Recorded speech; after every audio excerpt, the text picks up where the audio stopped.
Hello hi welcome back to gold channel. இன்றைக்கி March 4ஆம் தேதி.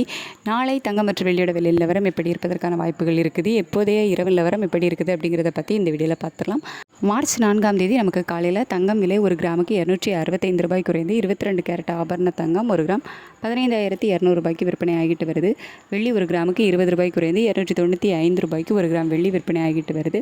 இப்படிப்பட்ட சூழ்நிலையில் நாளைக்கு விலை நிலவரம் எப்படி இருப்பதற்கான வாய்ப்புகள் இருக்குது அப்படின்னு பார்த்தீங்கன்னா, இப்போதே இரவு நிலவரப்படி பார்க்கும்போது சர்வதேச அளவில் தங்கத்தோட விலையில் ஒரு சிறிய விலை இறக்கம் போயிருக்கு.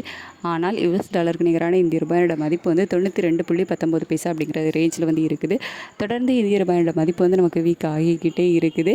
சர்வதேச அளவில் தங்கத்தோட விலை குறைஞ்சாலும் இந்திய ரூபாயோட சப்போர்ட் லெவல் நமக்கு இல்லாததுனால அந்தளவு விலை குறைவதற்கான வாய்ப்புகள் நமக்கு இல்லை.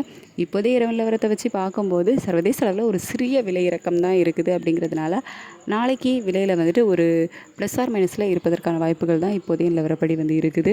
அதுக்கு அடுத்ததாக வெள்ளியோட விலையுமே நமக்கு சர்வதேச அளவில் ஒரு விலை இறக்கத்தில் தான் இருக்குது. இந்திய ரூபாயோட சப்போர்ட் லெவல் இல்லை அப்படின்னாலும் வெள்ளியோட விலை சர்வதேச அளவில் ஒரு விலை இறக்கத்தில் இருக்குது. அப்படிங்கிறதுனால நாளைக்கு வெள்ளி விலை குறைவதற்கான வாய்ப்புகள் தான் இருக்குது. இதே ஸ்டேட்டஸ் கண்டினியூ ஆகும் பட்சத்தில் ஒரு கிராம் நமக்கு 295 ரூபாய்க்கு விற்பனை ஆகிட்டு வருதில்ல. இந்த விலையிலேருந்து ஒரு கிராமுக்கு ஒரு 2 ரூபாயிலிருந்து ஒரு 5 ரூபாய் வரைக்குமே குறைவதற்கான வாய்ப்புகள் தான் இப்போதைய நிலவரப்படி இருக்குது. சர்வதேச அளவில் தங்கம் மற்றும் வெள்ளி இரண்டோட விலையுமே ஒரு விலை இறக்கத்தில் இருக்குது. இந்திய ரூபாயோட சப்போர்ட் லெவல் தான் நமக்கு இல்லை. வெயிட் பண்ணி பார்க்கலாம். இதே ஸ்டேட்டஸ் கண்டினியூ ஆகுதா, மாற்றங்கள் இருக்குதா அப்படிங்கிறத வெயிட் பண்ணி பார்க்கலாம். நாளை காலையில் ரேட் ஃபிக்ஸ் ஆகிறதுக்கு இடைப்பட்ட நேரம் நிறையவே இருக்குது.